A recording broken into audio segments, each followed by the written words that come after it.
Are you passionate about shaping India's future? Keen to find solutions for India's most pressing challenges? Look no further than Takshashila's postgraduate program in public policy.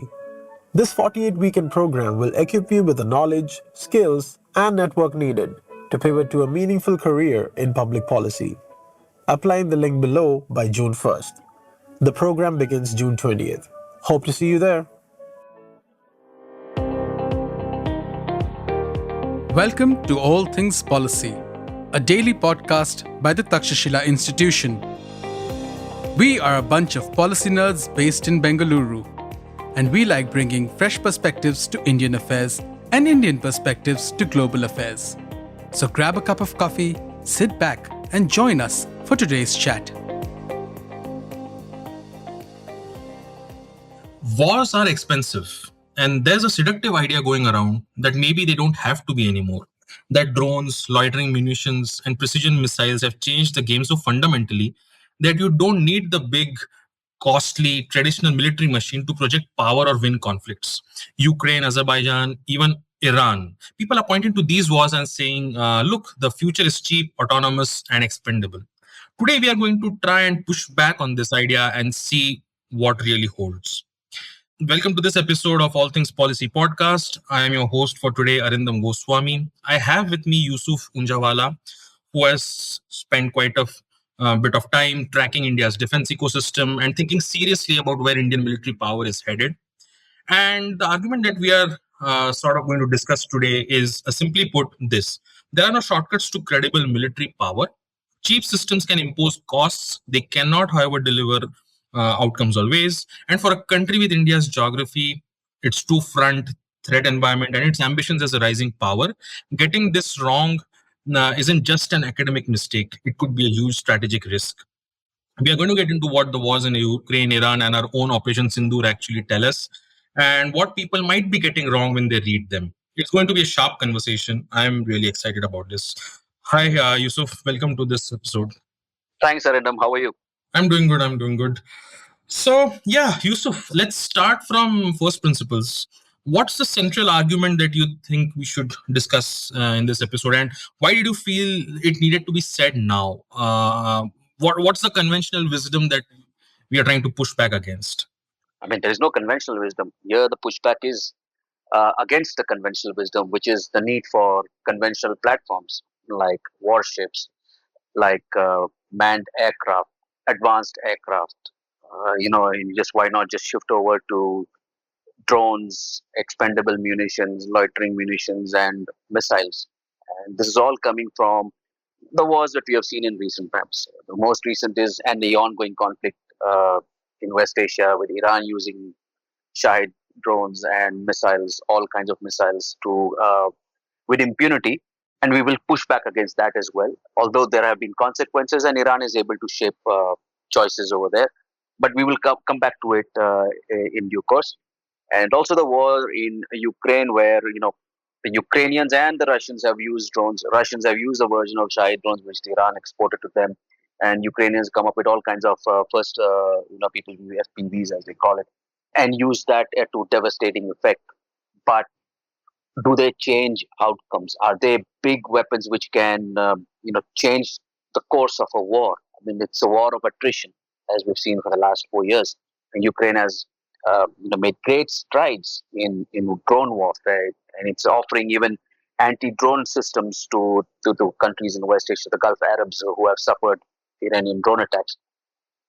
But these are not anything that can deter wars. They are not something which can be game changers.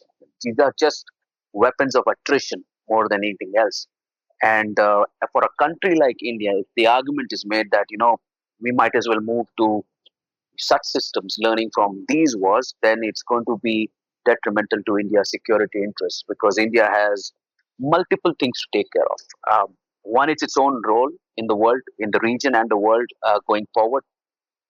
Our security requirements in terms of just defense of our country against two adversaries which are nuclear armed, one on the west and one on the north. The north side being the more powerful one and the one of consequence for us. And then our role as a security provider in the region, securing our own trade and energy flows in the oceans, and to be that partner of choice for a number of countries in this region. And all that is not possible with loitering munition and missiles and cheap stuff. It requires continuous presence, being around. Ships make port calls, goodwill, calls around the world. I mean, Indian Navy does that across the region and beyond. This is, to build credibility, to build that friendship with a lot of these countries, so that they can rely on Indian armed forces for securing the waterways to keep. We talk about free and open Indo-Pacific. How do you maintain free and open Indo-Pacific with loitering munition and missiles? It requires a lot more capabilities, and people who talk about just missiles and drones are not able to understand this fact. Expensive platforms are required. You cannot do away with it. As far as I'm concerned, I see drones and missiles as part of the ammunition. These are precision guided munitions, but they require a larger setup which works as a deterrent. The whole point of having credible armed forces is to deter war. You don't want to fight a war. You want to make you must have such capabilities that the enemy thinks twice before any aggression against you. And that is not going to be served by just having loitering munitions and missiles, and even no matter how many thousands or lakhs or millions of those you have. I mean, they'll be good as ammunition, but they're not going to be weapons that can deter wars. They cannot be weapons that can enforce sea lanes of communication, secure the seas, go counter piracy, for instance. How are you going to do that? So, in my opinion, conventional platforms are here to stay. They are not to be done away with. And defense does not come cheap. I mean, you want cheap weapons, sure, but those are just as part as munitions, not as a platform itself. Right. So basically, the point over here is the distinction between what cheap systems can do versus what they cannot. And but what exactly? And I think before I come to that, there's going to be a difference in what we require based on what sort of situation we are in. If we are trying to project deterrence, if we want to deter a war, that would have different requirements versus when we are actually in a war, it'll be something different, right? So what is it that a drone or a loitering munition actually can achieve on a battlefield, and where does it fundamentally fall short? So basically, I just want to articulate in a better way the cost versus outcomes distinction here for our listeners, and just to push back against the idea that cheap systems cannot deliver outcomes. Can we look at Operation Sindoor, India's own war, which we just fought a year ago? Doesn't that actually validate the opposite? India used BrahMos missiles, loitering munitions, and drone swarms, right? I guess to achieve its political objectives, and we didn't even cross a single border on foot, right? So if that's not an outcome, what is? The BrahMos missile and the Scalp missile that India used were fired from airborne platforms. Number one. Loitering munitions were used, and like I said, they can only be part of our inventory, not the whole inventory. A lot of the calculation in the Pakistani establishment would have been based on Indian Navy's posture in the Arabian Sea and its poise to attack Karachi and sink its navy was also very much part of the calculation. Indian Navy, if the war had gone for a day or so more, perhaps the Indian Navy would have gotten into the act, and perhaps Pakistan would have lost a few warships in the harbor. They would have been sunk right there. So you cannot discount that possibility as well, in terms of how Pakistan thought. We had already inflicted a lot of damage on its airfields. They were not able to fly fighter aircraft once we destroyed their runways. We hit their hangars in which they lost aircraft. We struck down an aircraft, an AWACS possibly with an S-400. Now S-400 is a very expensive system. These are conventionals. I mean, so you cannot do away. I mean, do you think we not require air defense systems? Just because you have a lot of these cheap stuff and you can just deter the enemy into thinking the enemy will get deterred just because you have these loitering munitions and missiles. It's not going to be the case. Let me go to the Iran war. If you look at the war, although the interceptions are expensive and at one point they started to peter down, but here's the thing: over 90% of Iran's missiles were intercepted. That is the efficacy of these drones and the missiles. They can be intercepted. I mean, Iran's drones and missiles were intercepted. I mean, you start to look at hypersonic missiles and you call it in, that they cannot be intercepted. Maybe not now. It may be in the future. And here's the thing: very recently, there was an article in Ukraine that they have developed a system in which, using electronic warfare and cyber warfare, they've been able to bring down Kinzhal missiles, which are hypersonic. So, the technology of tomorrow, we don't know how it's going to, bring down these cheap stuff, because every country is looking to bring down these cheap stuff cheaply. Right now, the argument is that, how can you bring down a $20,000 Shahid drone with a $2 or $5 million missile? But in the future, there will be systems. There are already systems in development, directed energy weapons, jamming, and things like that. And things will evolve. What is not going to change are platforms. What about warships? Are they going to change? No, they will be around. And if you don't have warships, you're going to harm your own security. You'll not be able to police the waterways that through which your energy and trade flows. Missiles and drones and all these things cannot do. They can be part of your armory, not the whole of the armory, which is what Iran relied on. Look at what happened. I mean, if you look at it, the lack of conventional strength in Iran is what resulted in all the destruction in Iran. It may have fired all these missiles and kind of have a strategic advantage, so to speak, but that's because of its geography and its ability to hit all its neighbors and the inability of its neighbors to respond forcefully. But Iran has been destroyed. Now the Americans and Israelis have bombed the hell out of it. Its navy is gone, its air force is gone. A lot of its missile production facilities have been hit. Its industries have been hit. There is a blockade right now, and probably that will go away. I mean, you can say Iran has won a strategic victory, but just purely in military terms, was it able to deter an attack on itself? It wasn't. It wasn't. That's the point. Can just these missiles and drones stop an attack on you? Which is not to say that you may have this entire conventional military might and people might and countries might not attack, but then they should be willing to absorb that cost of retaliation, and that is deterrence. So, for instance, we had this border clash with China. Did it escalate? We had 50,000 troops piled up on either side with all the equipment. The war did not escalate, and there'll be a number of calculations in the mind. Both sides respecting each other's war-fighting abilities and not wanting to escalate into a war. I mean, that will be part of the thinking. Similarly, if you look at Operation Sindoor, once India went up the escalation ladder, the Pakistanis called it quits. Said, all right, let's stop. And this is because of the conventional attacks that India undertook. And because of the damage that India was able to inflict on Pakistani conventional war-fighting abilities. This cannot be discounted.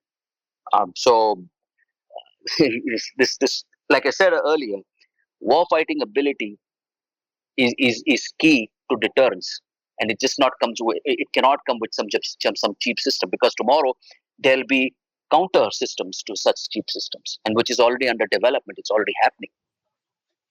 Right. But just going back to the US-Israel-Iran war, and just to play a devil's advocate here, the same example that this example that you've quoted in support of your arguments, it also sort of doesn't sort of indicates the other side of the argument also, right? So, for example, Operation Epic Fury, it wiped out Iran's top military political leadership, its navy, army, etc. have all been devastated. Its nuclear program has been degraded, probably, right?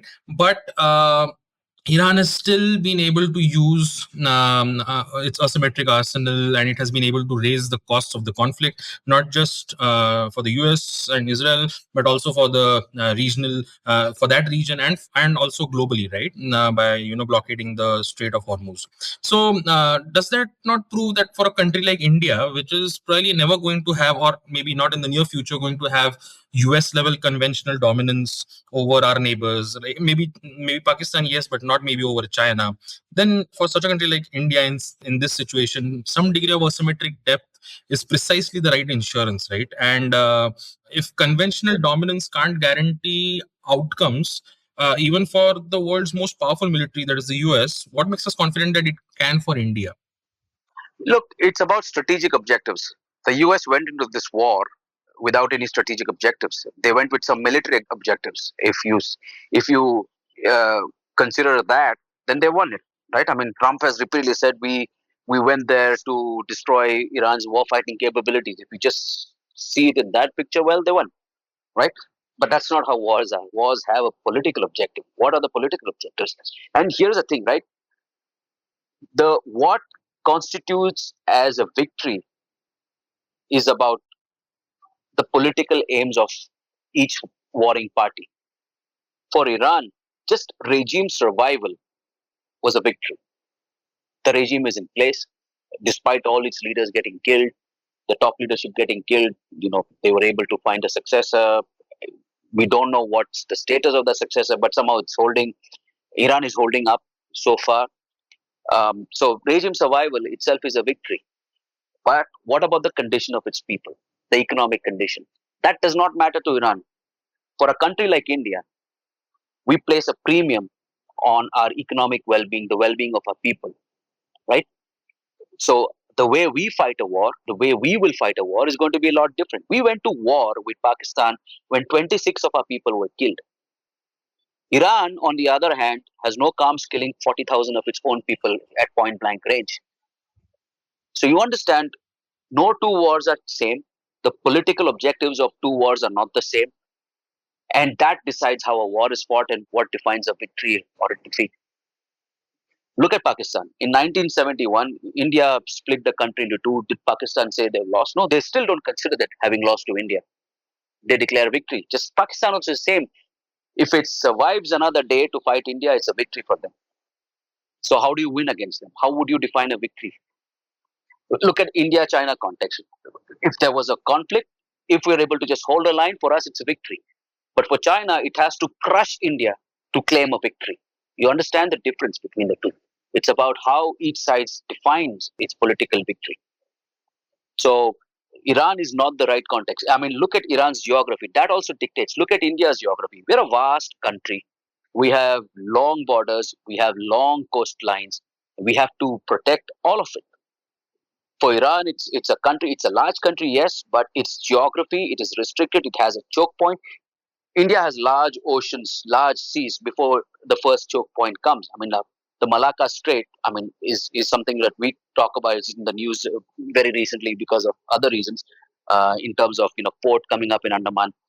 But the Malacca Strait is about 3,000 kilometers from Indian mainland.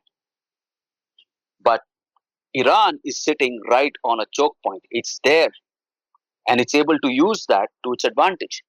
Like I said, geography, political aims, what kind of neighbors or what kind of wars you're fighting, all that dictates what a political win is.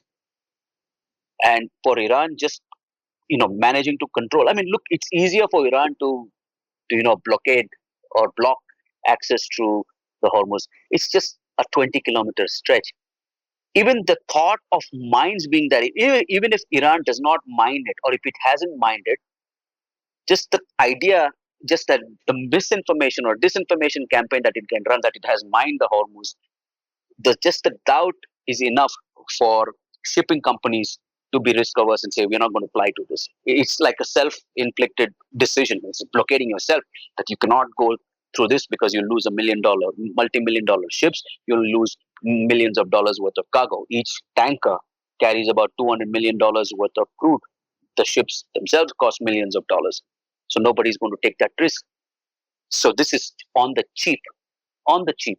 And all Iran has to do is just fire a couple of side drones and at some commercial vessel, and that again fuels that doubt. But the point is, what is the state of Iran in just military capacity? What was it able to protect itself against the US and Israel? No. Israeli aircraft and American aircraft operated with impunity over Iran. They were able to strike at will. US says they hit some 13,000 targets. Israel did its own targeting. They were able to kill all the leaders, the top leadership. They were not able to stop that. That is because they lacked the conventional might or deterrence to stop it. Right. So what you're basically saying is context, geography, all of that matters. And all of that has to be taken into account while devising a strategy, a military strategy, a long-term strategy for a nation, right? And in this, platforms, carriers, etc., are going to be important. And but just to wade into that vulnerability debate here, right? Say aircraft carriers are an instrument of presence, right? But I mean, we have also seen that China's missiles, the DF-21D, etc., DF-26, if I'm not wrong, and all, was specifically designed to kill carriers at very long ranges, right? Around 1,000 plus ranges, kilometer plus ranges, right? And Iran war also has shown that what happens when you can actually track and strike high value targets, right? So in an actual, say in an actual India-China naval confrontation, an aircraft carrier, how much of an asset or a liability will it actually turn out to be when the adversary probably has carrier killer missiles, and as we saw with Iran, the willingness also to use them. And to take another example from the Ukraine conflict, right? Ukraine has also shown that a very cheap FPV drone can destroy a $4 million tank, right? So at what point does the cost exchange ratio become strategically very unsustainable for a conventional force? And if you could give some idea about readers some idea about the costs that are involved here, right? I mean, a drone cost versus a tank, etc. Look, I mean, these are very, very varied platforms. So an aircraft carrier can be two, five, $10 billion. An aircraft is about 100 million, $200 million each. We cannot compare all those costs. I mean, a submarine is $1 billion or $2 billion each. So we cannot segregate those costs and talk about in that. But yeah, these are expensive platforms. But here is the thing: you just talked about China having the so-called aircraft carrier killers. Why is China itself developing carriers? Right now, as we speak, their next carrier, which will have electromagnetic propulsion system, is undergoing sea trials. It's going to be commissioned very soon. China is investing heavily in carrier aviation. It's developing even fifth generation fighters for it. Why is China doing that? Here's the thing: Japan converted two of its helicopter carriers into aircraft carriers, from which it will operate F-35s. Right? UK is operating two carriers. France has announced the development of its next carrier. You know, the carriers do have a utility. And here is the point about carriers: these warships are not just warfight equipment. And in my opinion, their value lies in maintaining peace. And peace is most of the time, right? You don't fight wars every day. You need to maintain peace every day, every single day. You want to make sure that peace remains and you're able to deter war so that you have economic development. And carriers are able to do that. Warships are able to do that. And here's the thing: for a country like India, who has diaspora all across the world, and sometimes in very troublesome spots, whenever there's conflict, our armed forces are called to help evacuate our people. Can you do that with loitering munitions and missiles? You cannot. If you have this ability to force, you know, project power into those conflict zones and get your people out, it's a huge asset. I mean, that's how our people go across the world, because they have confidence in our ability to pull them out if they're in trouble. And that's a great thing, right? So carriers, LPDs, or landing platform docks, as you call it, which gives amphibious capabilities, all these are essential. You can debate about it, you call it vulnerable, but every platform in the world is vulnerable. There is no platform which is not vulnerable. It's a cat and mouse game. People build something to take out one platform, then the platform has countermeasures, and then the countermeasures, and then the countermeasures, and all kinds of things. This is a cat and mouse thing. I mean, the first missile which came was air-to-air missile, where it could be a homing on the heat, and then you had flares, which is a countermeasure, and then you would have a missile which would counter that, and then you had radar homing missiles, active seeker missiles, and then you had shafts that could put those missiles off. It's a cat and mouse story. It happens all the time, but doesn't make the platform obsolete. It just evolves. You have better measures.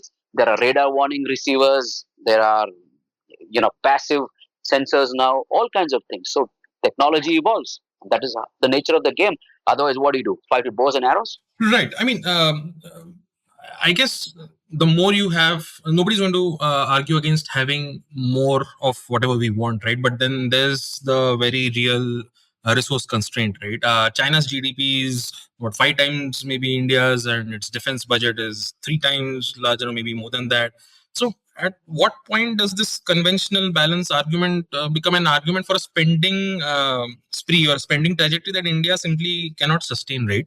And especially given the industrial depth that we have or sort of lack, right? That's one of our critical vulnerabilities, right?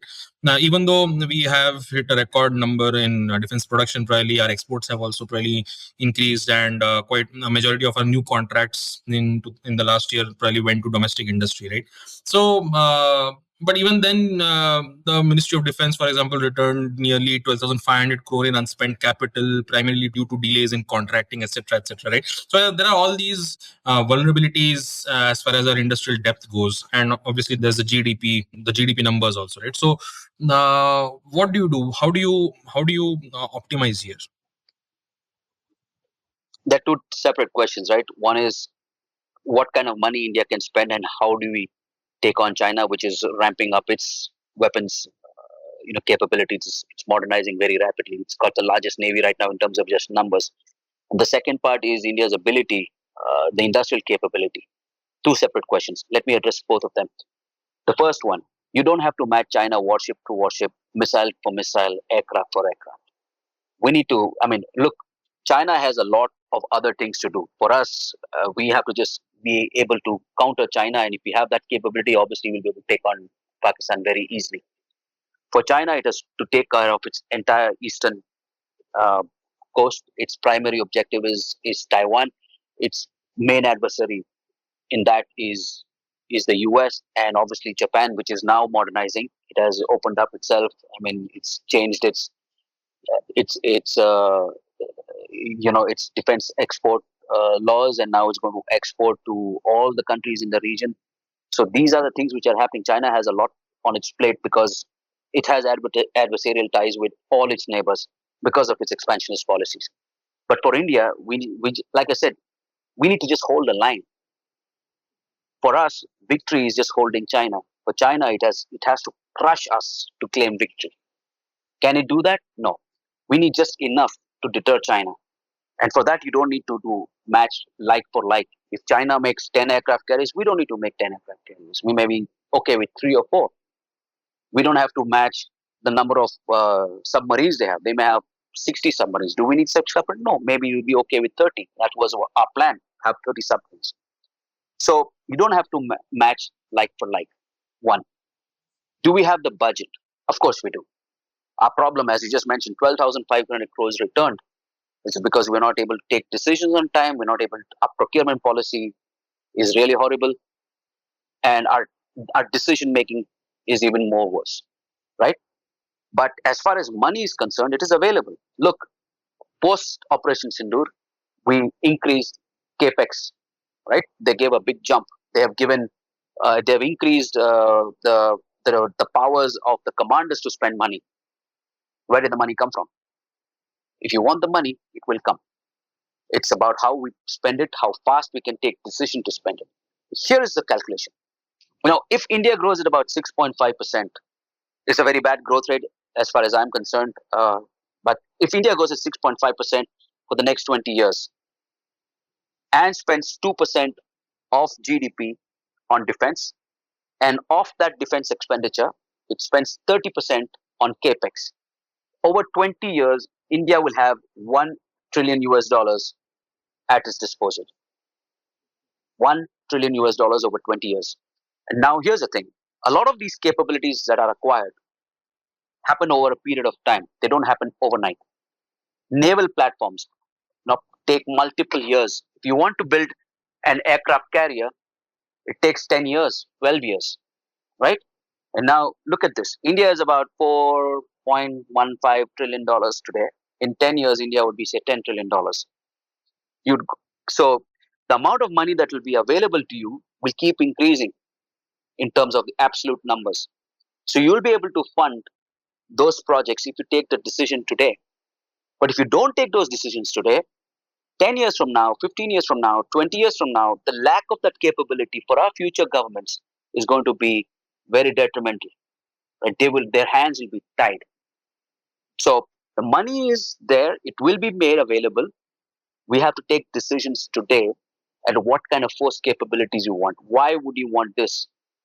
Why would you want a carrier? Why would you want 3 carriers? Why would you want X number of destroyers, X number of frigates, 42 squadrons, maybe more, of fighter aircraft, and how you can allocate budget for it. I mean, sure, you want to optimize your costs, you want to have the bang for buck. I mean, everybody wants that, right? But the money can be made available. And we're talking only about 2% of GDP, which perhaps you would think is not good enough. Maybe it should be 3%, maybe 4%.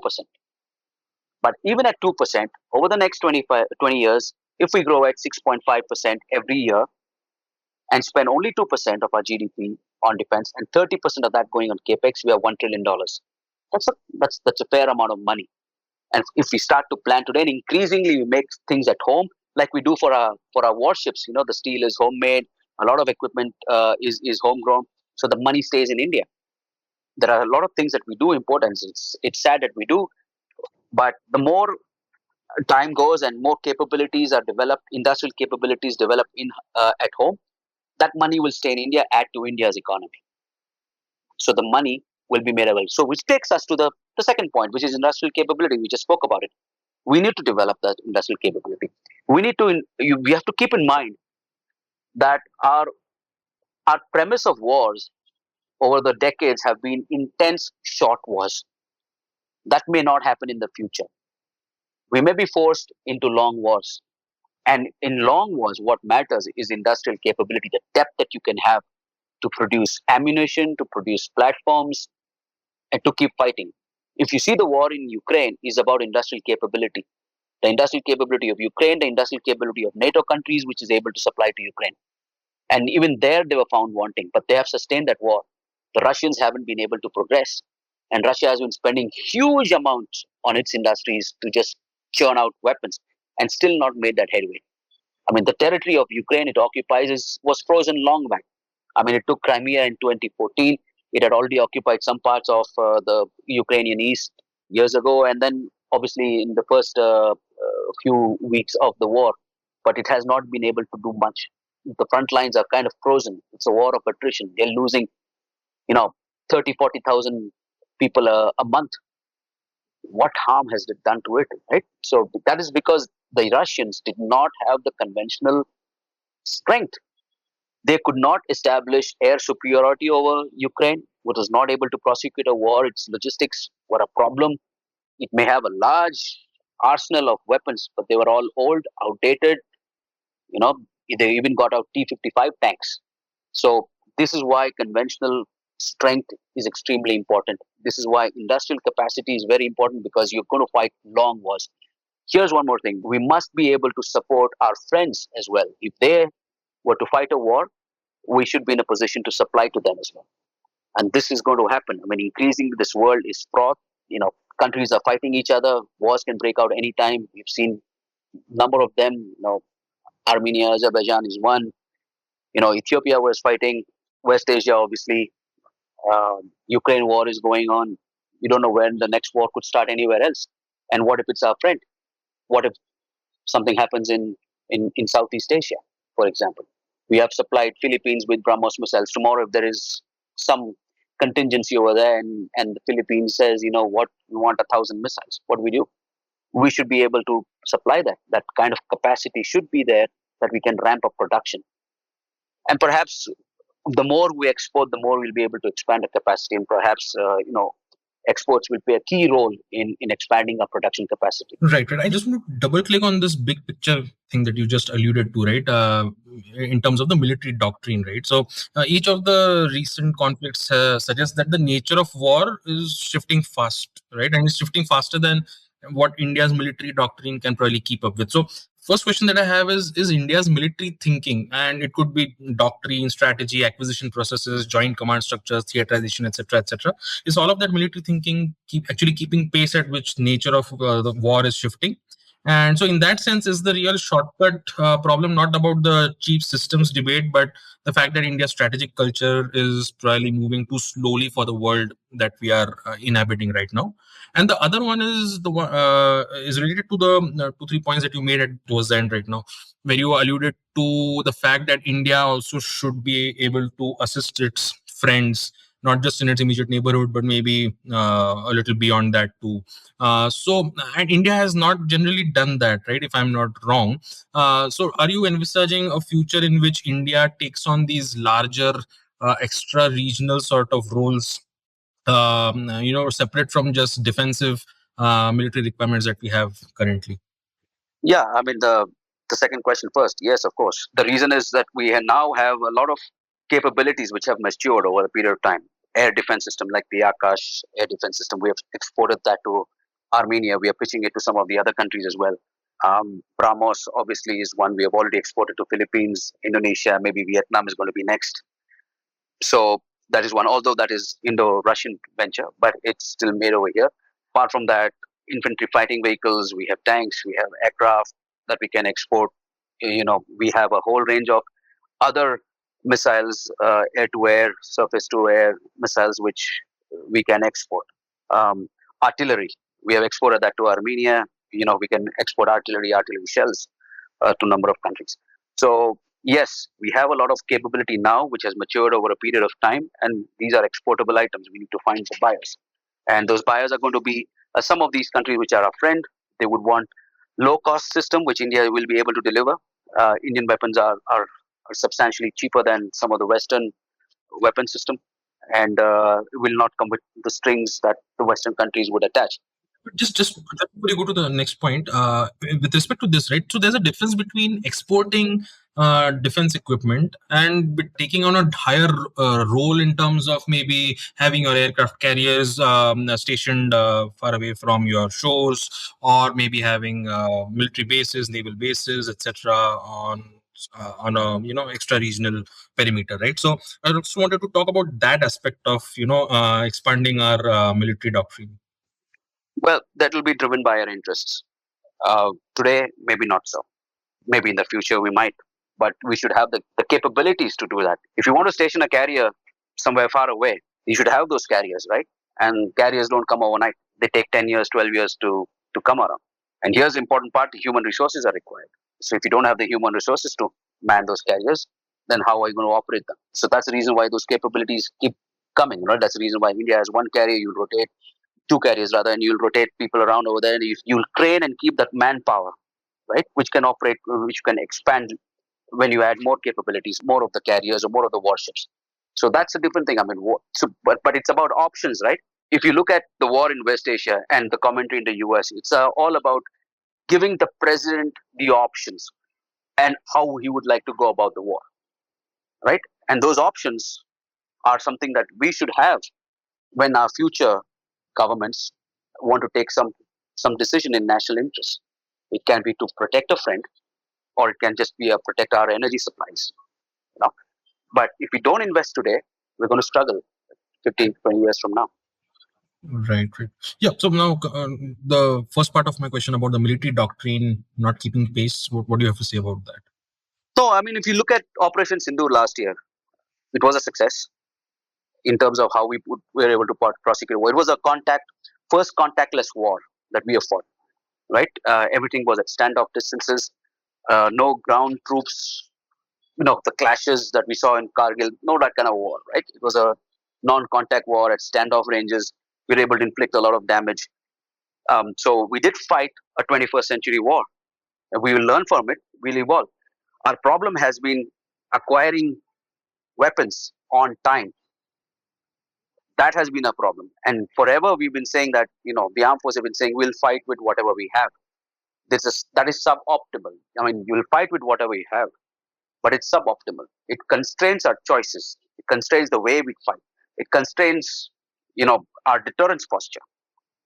And that's the reason why the enemy would think, what? Oh, India does not have that many warplanes. All it has is 36 Rafales, right? But if you say that India has 42 squadrons of top of the line aircraft, including fifth generation fighters, I mean, that will put a lot of doubt in the minds of the enemy. Would think that, we're not going to see this fighter aircraft come. It's going to strike us. It's going to wreak a lot of havoc over here. Let us not antagonize India. So, yeah. Right. So I just want to close with a question on the reverse psychology of of this, right? So if we keep saying that conventional military power, military systems, etc., are important, do we run the risk of losing focus on the other aspects of asymmetric warfare? And maybe not considering them too important enough to pay enough attention to when it comes to our military doctrine, our acquisition processes, our military industrial capacity, etc. Right? So, do we run that risk if we keep focusing a lot more on conventional weapons and conventional military systems?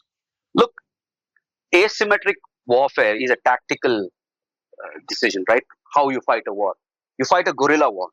The Taliban fought it against the US for 20 years and won. Long periods, 20 years. You say that, America was a weak power. I mean, look, it all depends on what your objectives are. Geography matters a lot. Taliban was able to utilize it because that's their own land. They were willing to fight for 20 years. Similarly, Ukraine, it's their own land and they're willing to fight for as long as it takes. It's a war of attrition. But is it an optimal output? No. They're losing people. They're a smaller population than Russia, and they're losing people, right?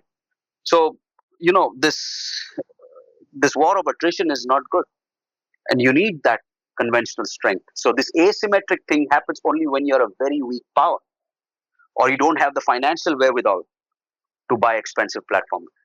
You're a small country. India is a large country. We have ambitions. We want to be a great power, right? And not only that, we have an economy to guard. We have sea lanes to protect, through which our energy and trade flows. Without them, we'll not be able to prosper. Our prosperity is linked directly with our ability to secure ourselves and the entire region. And you just cannot do it asymmetric warfare because you're not fighting a war every day, but you have to protect your seas every day from pirates, from terrorists, all kinds of threats. How are you going to do that? Right. I think that's a good note to end the episode on. It was fascinating talking to you, pretty insightful. I'm sure our listeners would also have enjoyed this. Thanks, Yusuf, for joining us today. Thank you. Thanks, Arindam, for having me. Thank you so much. Thank you. If you liked our show, dive into Takshashila's research on technology, strategy, and economic affairs. Check us out at our Twitter handle @TakshashilaINST or our website takshashila.org.in.